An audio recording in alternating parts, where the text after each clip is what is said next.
अस्सलाम वालेकुम। होपफुली आप सब ठीक होंगे जी।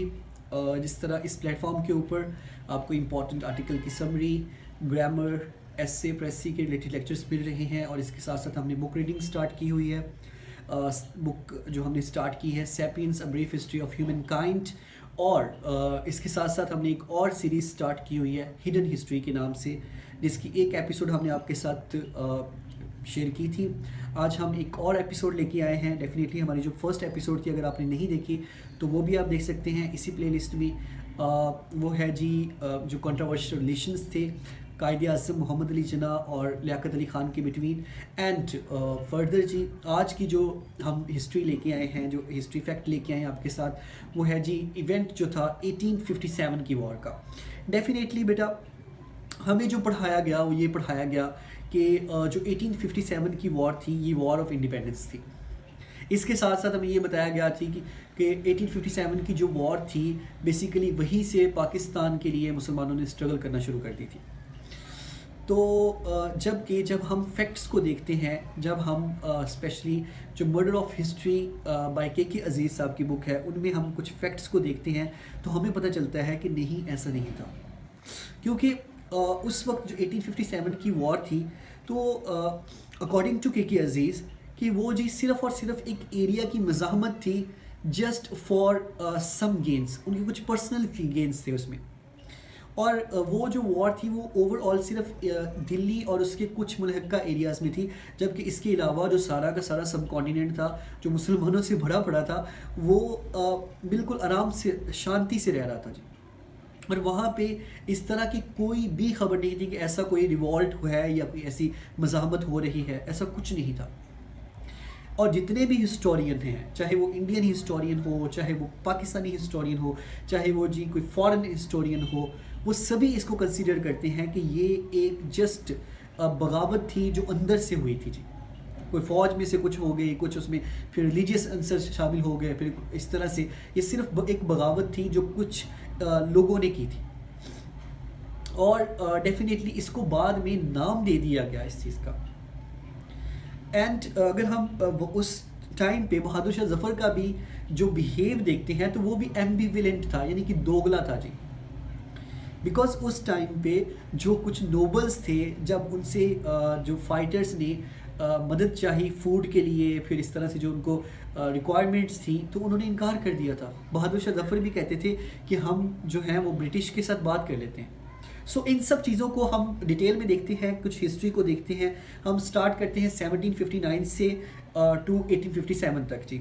जब 1759 में जो शाह आलम II हैं वो दिल्ली के वो जी थ्रोन पे आते हैं, वो बादशाह बनते हैं, मुगल एम्परर बनते हैं, तो वो पहला एक लेटर लिखते हैं उस वक्त के जो लॉर्ड थे ईस्ट इंडिया कंपनी के, उनको जी, और उनसे वो रिक्वेस्ट करते हैं, अपील करते हैं कि वो उनकी मदद करें, बिकॉज उनके जो नवाब ऑफ वज़ीर हैं उद के शुजाउद्दौला वो उनके अगेंस्ट जा रहे हैं।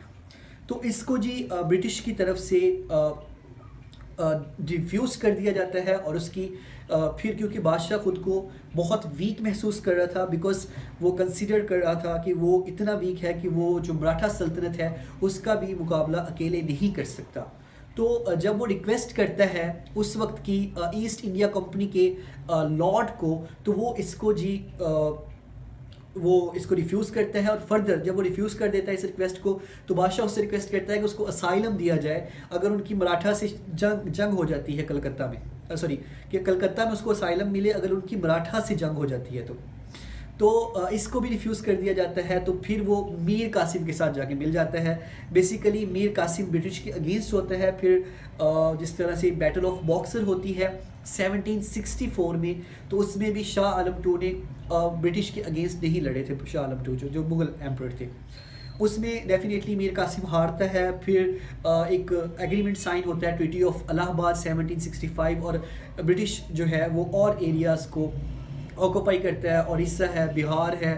एंड फर्दर 1787 में शाह आलम एक पर्सनल लेटर लिखता है लॉर्ड कॉर्नवालिस को, जो कि गवर्नर जनरल थे, और उनसे कहता है कि आप मेरे बेटे हैं, मेरे बेटे जी जिस तरह से 1787 में शाह आलम जो थे वो एक ख़त लिखते हैं लॉर्ड कॉर्नवालिस को कि वो उनकी हेल्प करें, अगेन कि वो उनके बेटे की तरह है, उनकी हेल्प करें ताकि उनके लिए जो डिफ़िकल्टीज़ क्रिएट की जा रही हैं नोबेलिटी की तरफ से उनको क्रश किया जा सके।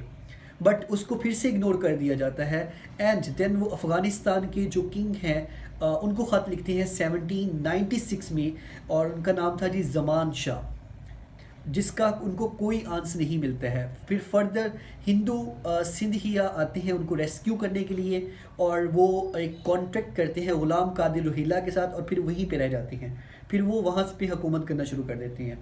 देन जब नए गवर्नर जनरल आते हैं लॉर्ड वेल्लेस्ले, तो वो इस चीज़ को भांपते हैं कि जो मुग़ल एम्परर है वो बहुत वीक हो गया है, तो वो क्या करते हैं, वो सिंधिया के साथ जाके फ़ाइट करते हैं 1803 में, और बादशाह को आज़ाद करते हैं, सिंधिया को डिफीट करते हैं। एंड देन वो मुग़ल एम्परर के थ्रू ख़ुद वहाँ पे हुकूमत करना शुरू कर देते हैं। 1806 में जब शाह आलम टू की डेथ हो जाती है, तो अकबर टू जो हैं वो पावर में आते हैं, और उनको बहुत अच्छे से पता होता है कि उनकी जो इस वक्त पोजीशन क्या है, उनकी हैसियत क्या है। और जो गवर्नर जनरल था वो उस वक्त एक्ट कर रहा था as a servant of the emperor, जबकि गवर्नर जनरल हकीकत में एम्परर से मिलना भी पसंद नहीं करता था, इवन दो कि एम्परर अपनी मर्ज़ी का कोई नॉमिनी भी नहीं कर सकता था। फिर उसके लिए ताज़ीमन झुकता भी नहीं था। फिर जनाब जब 1827 में आर्मिस्ट नए गवर्नर जनरल आए, तो उन्होंने तो सारी वो जो सरमोनियल चीज़ें थी वो ही ख़त्म कर दी। और 1778 में जब शाह आलम टू को ब्रिटिश की तरफ से एक कॉइन दिया गया था, जिसमें शाह आलम टू यानी कि उनके एम्परर की जो थी इंडियन एम्परर की उसके ऊपर पिक्चर थी, जबकि वो भी रिप्लेस कर दी गई और वहाँ पे पिक्चर लगा दी गई जो ब्रिटिश मोनार्क था। फिर इसके साथ साथ जी अकबर टू ने ब्रिटिश से रिक्वेस्ट की कि काइंडली उसकी पेंशन जो है वो इन्हेंस कर दी जाए। ब्रिटिश से रिक्वेस्ट कर रहा है जी, एम्परर है उस वक्त का वो। एंड फाइनली बहादुर शाह जफ़र जो है वो 1837 में पावर में आता है, और उनको पता होता है कि मेरी जो सॉवरेनिटी है वो सिर्फ इस चार दीवारी के अंदर है। एंड उस वक्त कोई किसी एक मिर्ज़ा फ़खरुद्दीन साहब की डेथ होती है 1856 में, तो वो नॉमिनीज़ करना चाहता है उनकी जगह पे अपना सक्सेसर जीवन बख्त एज अ सक्सेसर जी, और वो उसको नॉमिनीज़ नहीं कर पाता बिकॉज ब्रिटिश इतने उस वक्त पावरफुल हो चुके थे। और जिस तरह हमने देखा था कि अकबर टू के दौर से ही उन्होंने वो जो सरमोनियल एक चीज़ें थी एम्परर के साथ सामने झुकना, उसके सामने ताज़ीम करना, वो ख़त्म करती थी जी, और उनके नज़दीक सिर्फ जो ब्रिटिश मोनार्क था वही काबिल इज़्ज़त था। फिर हम जब 1857 की बात करते हैं जिसको हम वॉर ऑफ इंडिपेंडेंस भी डिक्लेयर करते हैं, तो जब हम उन चीज़ों को देखते हैं तो उसमें जो बहादुर शाह जफ़र थे उनका तो कॉम्बो बिहेव था जी। वो ब्रिटिश के साथ भी रहना चाहते थे और अपनी जो उनकी बादशाह थी उसको कायम भी रखना चाहते थे, लेकिन डेफिनेटली एक ही काम होना था, या तो वो ब्रिटिश के साथ रहते। तो जब ब्रिटिश ने उनको ज़्यादा इस रिस्पेक्ट नहीं दी, तो फिर उन्होंने जी इस तरफ मूव किया, जो एक रिवॉल्ट हुआ था उस वक्त फ़ौज में। फिर उन्होंने उस तहरीक को लेके चले, लेकिन वो कुछ एरिया का रिवॉल्ट था। एरिया मीन दिल्ली, ठीक है, वहाँ पे वो जो रेबल्स थे दिल्ली में थे जी, या उसके कुछ एक मनहूका जो एरियाज़ थे, जो इलाके थे। अदरवाइज़ बाकी सारा का सारा सब कॉन्टिनेंट शांत पड़ा हुआ था। डेफिनेटली अगर आप इसको वॉर ऑफ इंडिपेंडेंस कहते हैं, अगर आप इसको नेशनल मूवमेंट कहते हैं, अगर आप कहते हैं कि वहीं से पाकिस्तान की बुनियाद रख दी गई थी, तो फिर इसके लिए तो जो उस वक्त की बड़े फिगर्स हैं, पॉलिटिकल फिगर्स हैं, लिटरेचर के फिगर्स हैं, पोइट जो थे, उनको भी इसकी इसको इस वॉर का हिस्सा बनना चाहिए था, इसको अप्रिशिएट करना चाहिए था, जबकि उन्होंने नहीं किया। अगर हम सर सैयद अहमद ख़ान की बात करें तो उन्होंने बाकायदा एक रिसाला लिखा बगावत हिंद के नाम से। फिर अगर हम मीर तकी मीर की बात करें तो वो भी इसको कंडेम करते थे, वो भी कहते थे कि ये एक रिवॉल्ट था। अगर हम बात करें मिर्ज़ा गालिब की तो वो भी इसको कंडेम करते थे, वो भी एक रिवॉल्ट इसको कहते थे। अलबत्ता ये हकीकत है कि ये सारे के सारे जो मुसलमान थे, जो बड़े बड़े फिगर्स थे, ये वो लोग थे जो या तो ब्रिटिश की नौकरी कर रहे थे या इनको ब्रिटिश की तरफ से वजीफ़ा मिल रहा था। जिस तरह मोमिन अली मोमिन है, उनको 25 रुपये वजीफ़ा मिलता था जी ब्रिटिश की तरफ से। उन्होंने भी इसको कंडेम किया, और उस वक्त की जितनी भी पॉलिटिकल फिगर्स थी उन्होंने भी इसको कंडेम किया जी। उन्होंने कहा कि ये सिर्फ़ और सिर्फ रिवॉल्ट है। एक इवन बंगाल की मोहम्मदन एसोसिएशन ने एक फतवा जारी किया उनके अगेंस्ट कि ये जो रिवॉल्ट कर रहे हैं ये सारे काफिर हो चुके हैं।